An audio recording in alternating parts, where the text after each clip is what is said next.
बिस्मिल्लाहिर्रहमानिर्रहीम, अस्सलाम वालेकुम, फ़खैर मैं हूं आतिफ़ वक्कास और आज हम सेकेंड ईयर फ़िज़िक्स के जो फर्स्ट 5 चैप्टर्स का टेस्ट हमने सॉल्व करना शुरू किया था प्रीवियस लेक्चर में, उसको हम कंप्लीट करेंगे। 30 MCQs हमने प्रीवियस लेक्चर में सॉल्व किए थे, 30 इस लेक्चर में करेंगे। क्वेश्चन नंबर 31 में क्या कहते हैं कि एन आइडियल एमीटर हैज़ एक आइडियल एमीटर के मुतालिक पूछा कि उसकी ज़ीरो इक्विवेलेंट रेजिस्टेंस होती है या उसकी इन्फाइनेटली हाई रेजिस्टेंस होती है, दोनों पॉसिबल हैं, नन। सो इसमें ऑप्शन ए करेक्ट है। एक आइडियल एमीटर की इक्विवेलेंट रेजिस्टेंस ज़ीरो होती है। Question number 32 that is the net magnetic flux through any close surface kept in a magnetic field is. अब किसी मैग्नेटिक फील्ड में आप क्लोज सरफेस रख लें तो उसके अंदर से टोटल मैग्नेटिक फ्लक्स ज़ीरो होता है।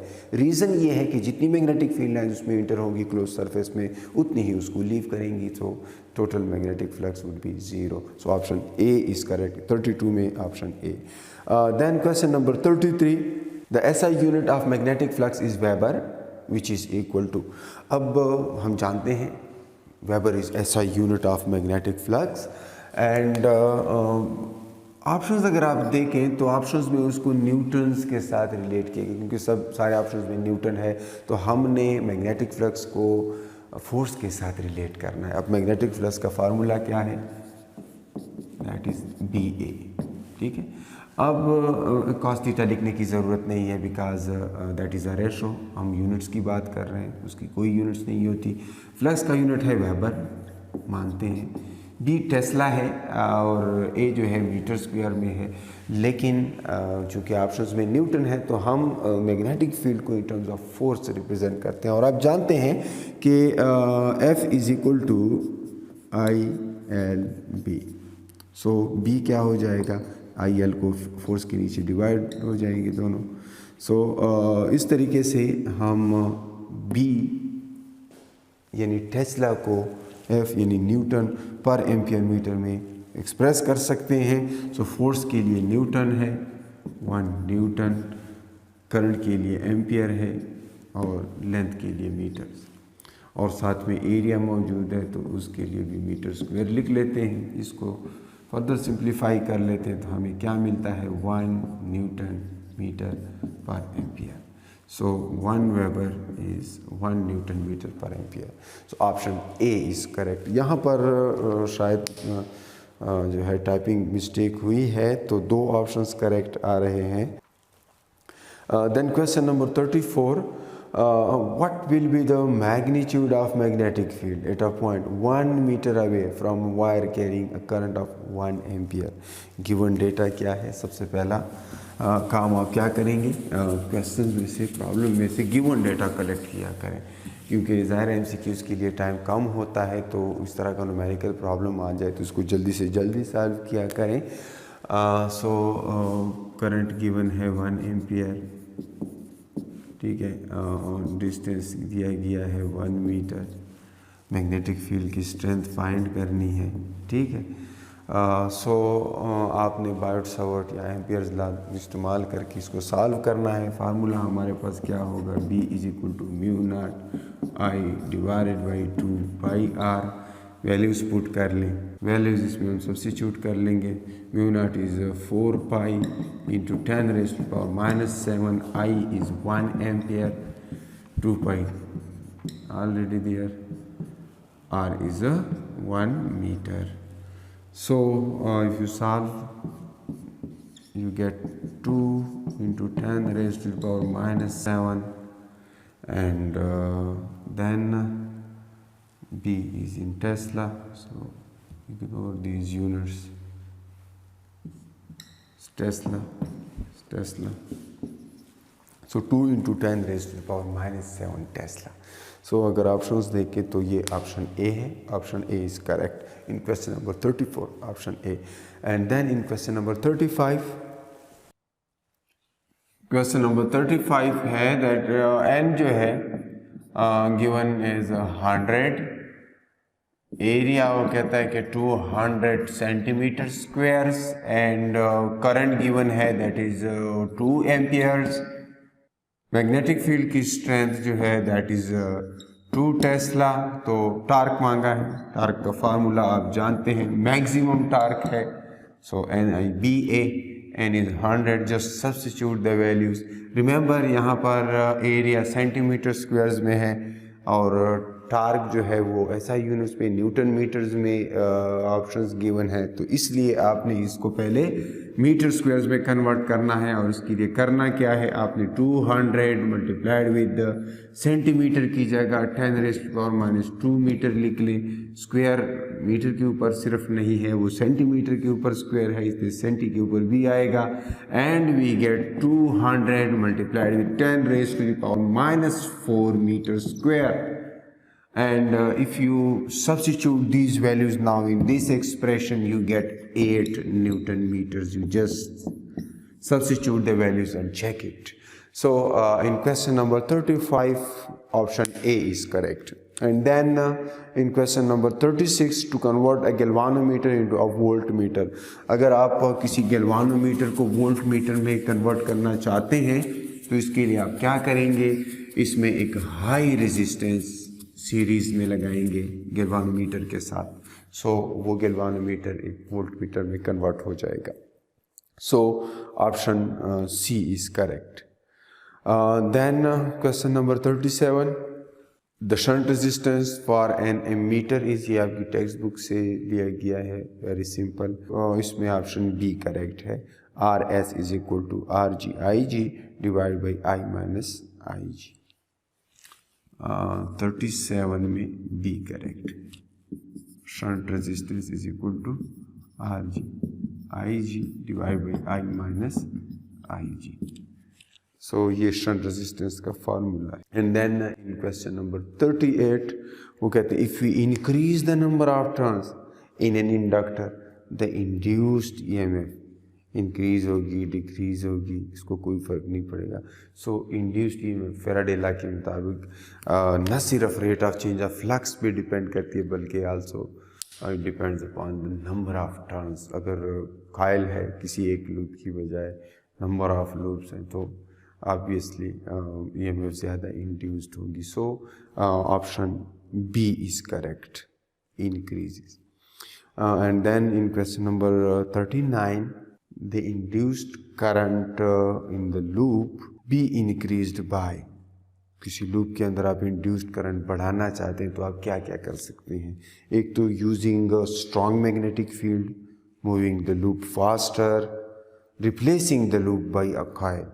तो इन तीनों वजूहात से आप इसको इंक्रीज कर सकते हैं। आप जल्दी जल्दी मूव करेंगे, फ्लक्स जल्दी जल्दी चेंज होगा, आप नंबर ऑफ टर्न्स बढ़ाएंगे तो ये कायल बन जाएगा, मतलब नंबर ऑफ लूप्स होंगे। और आप स्ट्रॉन्ग मैग्नेटिक फील्ड यूज़ करेंगे, वंस अगेन आप ज़्यादा EMF पैदा कर पाएंगे। So all of this in question number 39, option D is correct. And then in question number 40, the time rate of change of magnetic flux has the same dimensions as that of, it's very interesting question. Question number 40, the time of rate of change of flux, so flux divided by time, flux Weber's है और divided by time. अब इसने options में क्या क्या दिया है, पहले तो हम वेबर बाय टाइम के डायमेंशंस निकाल लेते हैं कि इसके डायमेंशंस किस चीज़ की इक्वल है। तो वेबर्स की डायमेंशंस कुछ देर पहले हमने इसको सॉल्व किया था कि ये 1 न्यूटन मीटर पर एम्पियर की इक्वल है। सो अगर मैं यहाँ पर वंस अगेन वो लिख लूँ 1 newton metre divided by ampere, और टाइम ऑलरेडी इधर मौजूद है, सेकंड हो जाएगा। अब इस न्यूटन की जगह सिर्फ उसकी डायमेंशंस लिखनी है, दे आर 1 लिखने की ज़रूरत नहीं है। m/L² T-2, एक तो न्यूटन के अंदर, चलो एक दफ़ा वैसे ही लिख लेता हूँ,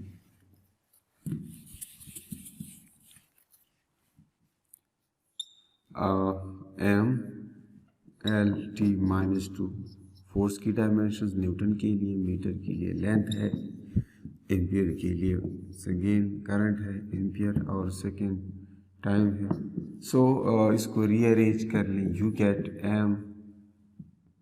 m/L² T minus 3 A minus 1. Delta phi divided by delta T is this quantity. Now ये इसकी डायमेंशंस तो हमें मालूम हो गई हैं. अब ऑप्शंस पे ज़रा गौर करें. इसमें ऑप्शन ए करंट है, वो तो इस तरह नहीं, उसकी तो डायमेंशन सिंपली ए या आई.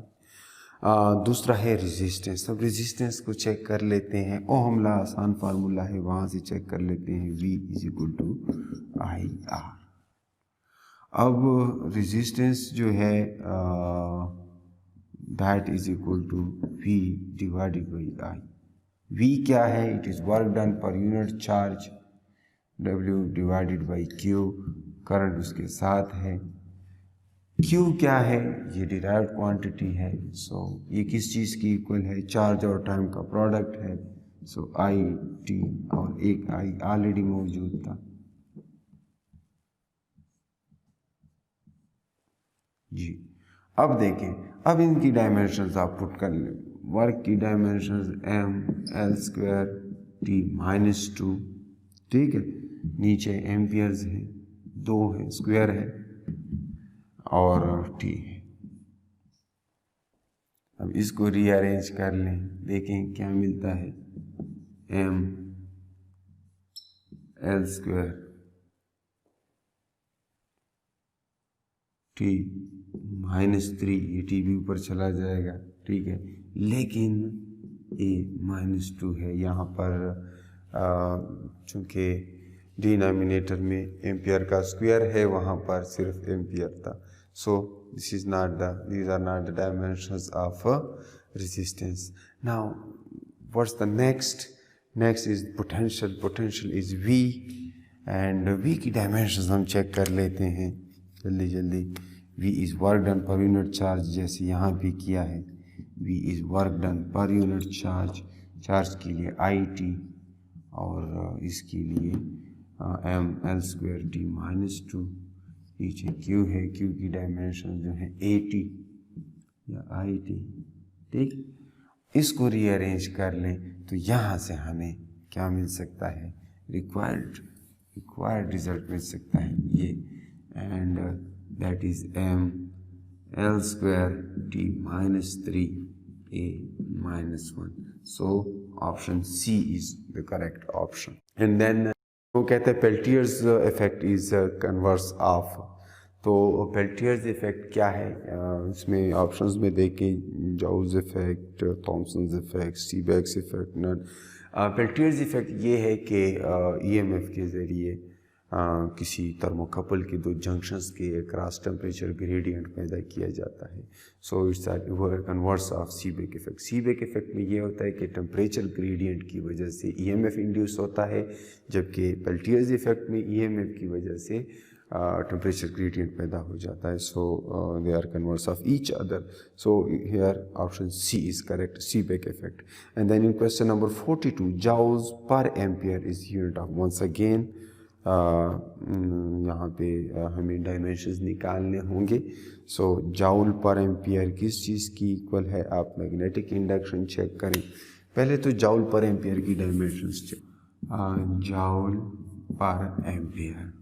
सो जाउल वंस अगेन वर्क है. So it is m l square t minus 2, और नीचे एम्पियर है, सिर्फ a लिख लें, सही है. या इसको इस तरह लिख सकते हैं, m l square t minus 2 a minus 1. ये जॉल पर एम्पियर है. अब हम ऑप्शंस पे आते हैं. ऑप्शन ए जो है that is magnetic induction. B है, तो बी की तो dimensions f divided by I L, यहाँ से हम मालूम कर सकते हैं. f क्या है? m l t माइनस 2 है, नीचे a है, लेंथ है. सो ये तो नहीं है. m t minus 2 a minus 1 है, ये तो निकल गया दरमियान से.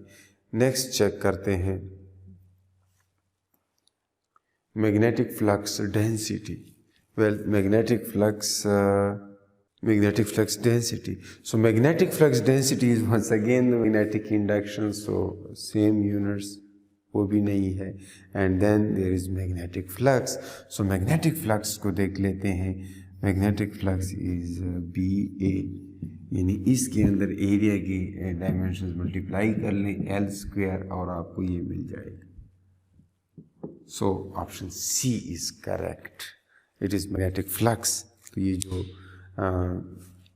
जूल पर एम्पियर है ये मैग्नेटिक फ्लक्स की इक्वल है. Then question number 43. A coil has inductance of 5 Henry.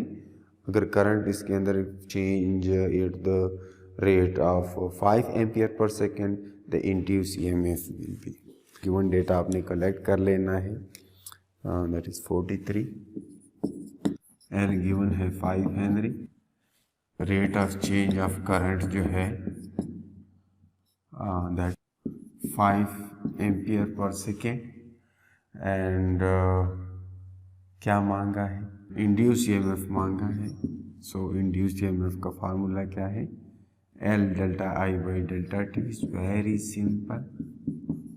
Just multiply this two and you get 25 with the units of volts. That is because it is the EMF. And here option B is then correct. Question number 44. इसमें कहते हैं if velocity of a conductor moving through a magnetic field is made zero, the Morstan EMF will be. Morstan EMF का formula आप जानते हैं. Question number 44. Morstan EMF जो है that is BLV. सो अगर V ज़ीरो हो गया तो EMF ज़ीरो हो जाएगा. जनरेटर बंद हो जाएगा तो EMF ज़ीरो हो जाएगा. Simple. So option D is correct. Then question number 45. इसमें वो कहता है कि if a step up transformer is 100% efficient, then the primary and secondary windings would have same. Options को ज़रा देखें. उसमें वो कहता है कि नंबर ऑफ टर्न्स, फिर वो कहता है कि करंट, फिर कहता है power and then voltage. So for an ideal transformer the input and output powers are same. Current जो है, करंट और वोल्टेज का प्रोडक्ट सेम रहता है. इंडिविजुअली करंट और वोल्टेज सेम नहीं रहते क्योंकि उसने कहा है कि स्टेप अप ट्रांसफार्मर है. तो स्टेप अप ट्रांसफार्मर में नंबर ऑफ टर्न्स भी सेम नहीं रहते. सेकेंडरी कॉइल के नंबर ऑफ टर्न्स ज़्यादा होते हैं. सो इसमें option C is correct, power. Then question number 45 जो है that is about Lenz law. And you know Lenz law is in accordance to the law of conservation of energy. So option A is correct. And then question number 47. The RMS value of a sinusoidal current has frequency equal to. एक sinusoidal current है और उसकी जो RMS value है तो उसकी frequency क्या होती है. सो RMS वैल्यू की कोई उसमें RMS वैल्यू में वेरिएशंस नहीं आती. इसकी फिक्स वैल्यू होती है. सो इसकी फ्रीक्वेंसी ज़ीरो होती है. Option D is correct. And then question number 48. उसमें कहता है in power resistive circuit. Power resistive circuit कोई और कंपोनेंट नहीं है. सर्किट में, AC सर्किट में सिर्फ रेजिस्टर है. So the phase difference between current end voltage, उसमें कोई फेज डिफरेंस नहीं होता. करंट और वोल्टेज दोनों एक ही फेज में होते हैं. सो option D is correct, zero phase difference. Question number 49 में देखें the power factor is dash in a series RC circuit. RC circuit में एक रजिस्टर है, एक कैपेसिटर है. तो पावर फैक्टर जो है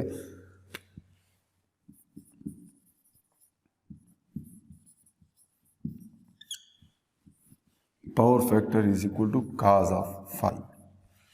तो अगर आपको इम्पीडेंस ट्राइंगल मालूम है तो वहाँ से भी cos फाई मालूम कर सकते हैं. और अगर वो मालूम नहीं है तो फाई एक्चुअली फेज डिफरेंस है. RC सर्किट में जब रजिस्टर और कैपेसिटर सीरीज में लगे हों तो वहाँ पर करंट और वोल्टेज में फेज डिफरेंस जो होता है दैट इज़ π/2 रेडियन 90 डिग्री का होता है. तो ऐसे केस में फाई जो है 90 होता है और cos ऑफ 90 0 होता है, तो पावर फैक्टर 0 होगा।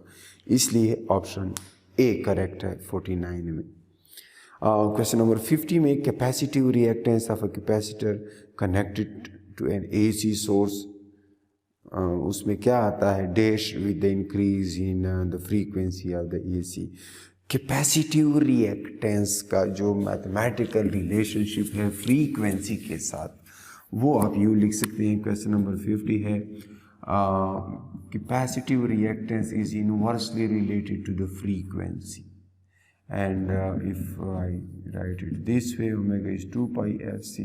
तो अगर फ्रीक्वेंसी बढ़ती है तो कैपेसिटिव रिएक्टेंस कम होगा, तो वहाँ पे कहा है with the increase in the frequency, तो फ्रीक्वेंसी इंक्रीज होगी कैपेसिटिव रिएक्टेंस कम होगी, इनवर्सली रिलेटेड। क्वेश्चन नंबर 51 जो है, the frequency of square of alternating current is same as the AC, half the AC, double the AC, none. एक alternating source है, वहाँ से हमें ईएमएफ मिल रही है, और अगर उसका हम ग्राफ बनाएं तो let's suppose that is such sinusoidal function.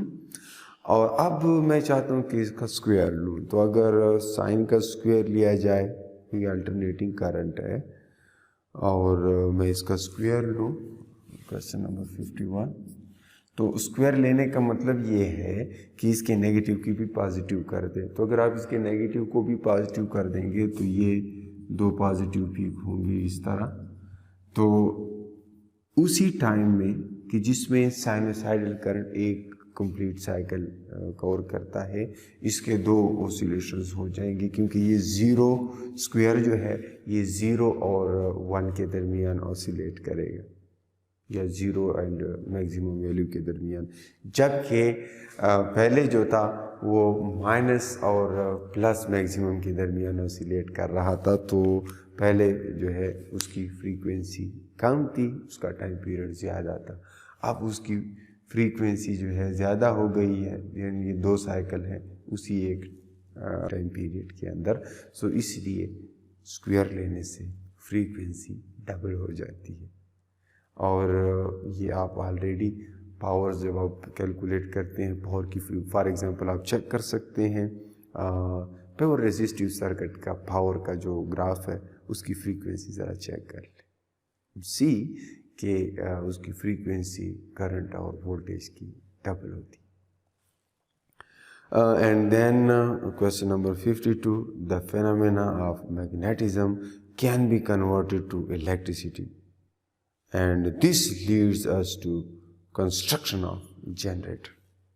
Generator भी इसी उसूल पे बना है, इंडक्शंस के उसूल पे, और ट्रांसफार्मर भी इसी उसूल पे काम करते हैं। इंडक्शन हो रही होती है, इंड्यूस्ड करंट होती है। तो इसमें 2 ऑप्शंस करेक्ट हैं, option A and option C. So इसलिए ऑप्शन डी पे जाएंगे जहाँ पे लिखा है बोथ ए एंड सी। इस तरह क्वेश्चन नंबर 53 को देखें, इन LR circuit which one of the following statement is correct. LR circuit है, इसमें इंडक्टर और रेजिस्टर सीरीज में है, तो इसमें L और R जो है वो एक दूसरे को अपोज करते हैं। R value increases with frequency, inductive reactance increases with frequency, inductive reactance decreases. So इसमें ऑप्शन सी करेक्ट है। इंडक्टिव रिएक्टेंस का अगर आप ताल्लुक देखें ना फ्रीक्वेंसी के साथ, तो वो डायरेक्ट है। तो अगर फ्रीक्वेंसी इंक्रीज होती है तो इंडक्टिव रिएक्टेंस भी इंक्रीज होगा।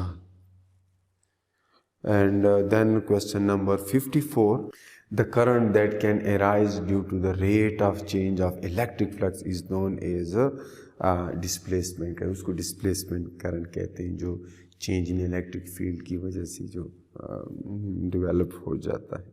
ठीक है, और इसका कॉन्सेप्ट जो है मैक्सवेल इक्वेशंस में मिलता है। बहरहाल ये याद रखें। वैसे question number 55, the average power dissipation in pure inductive circuit. Pure inductive circuit में फेज डिफरेंस 90 होता है, पावर फैक्टर 0 होता है, cos ऑफ 90 इज 0, इसलिए एवरेज पावर डिसिपेशन 0। सो 55 में ऑप्शन सी। 56 क्वेश्चन नंबर 56 में है N alternating voltage is given by 20 sin 157t। इस तरह की वोल्टेज है 20 sin 157t। ये 157 जो है that is omega and omega is 2 pi f।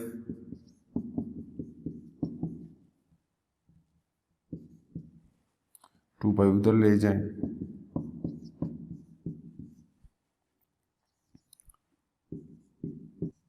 पाई की जगह उसकी वैल्यू लिख लें।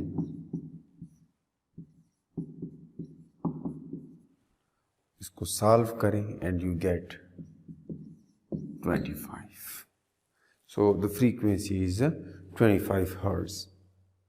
And then in question number 57, a copper ring is held horizontal and bar magnet is dropped through the ring with its length along the axis of the ring.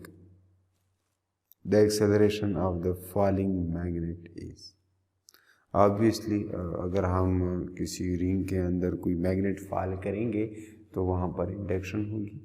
Lenz law के मुताबिक वो अपने काज को oppose करेगी, तो magnet gravity की वजह से नीचे जाना चाहेगा, लेकिन नीचे से एक अपोजिंग फोर्स उस मैग्नेटिक इंडक्शन की वजह से, इलेक्ट्रोमैग्नेटिक इंडक्शन की वजह से उस पे लगेगी, जिसकी वजह से उसकी ग्रेविटी कुछ कम हो जाएगी, उसके ऊपर ग्रेविटेशनल फोर्स कुछ कम हो जाएगी।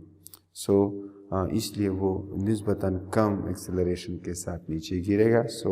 Option B is correct. Question number 58 में calculate EMF induced if a 20 meter lengthy wire is moved with uniform velocity of 2 meter per second perpendicular to the magnetic field of 20 millitesla।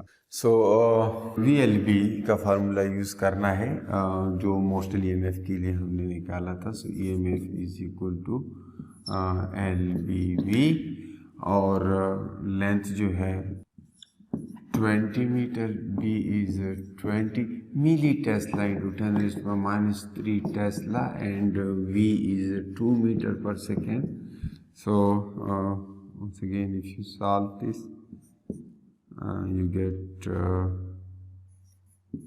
400 and multiplied with 2, it is 800 multiplied with 10 raised to the power minus 3, and this way you get 0.8 volts EMF. And then in question number 59, which of the following has dimensions equal to the flux linkages?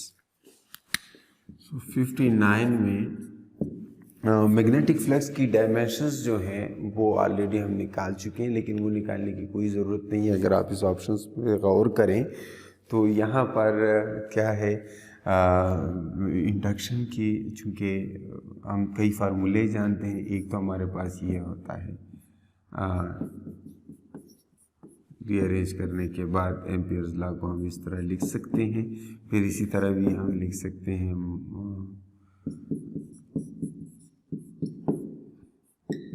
I और L, और फिर इसको इस तरह भी लिख सकते हैं अगर हम म्यूचुअल इंडक्शन की बात कर रहे हैं, IM या MI। M और L इस केस में टाइम कांस्टेंट्स हैं, टाइम के साथ उसमें चेंजेस नहीं आती। तो आप इन इक्वेशंस को कंपेयर करके देख सकते हैं कि NFI की जो डायमेंशंस है वो LI की, MI की, यानी इन सब की डायमेंशंस। तो यहाँ पर आप ऑप्शन ए और बी दोनों करेक्ट मान सकते हैं। देन लास्ट क्वेश्चन कि which one is the source of magnetism, and it's very simple, moving charges जो है वो मैग्नेटिज्म को जन्म देते हैं। Option A is correct. और इसके साथ ही इजाज़त चाहूँगा, अल्लाह की अमान में रहें। अस्सलाम वालेकुम।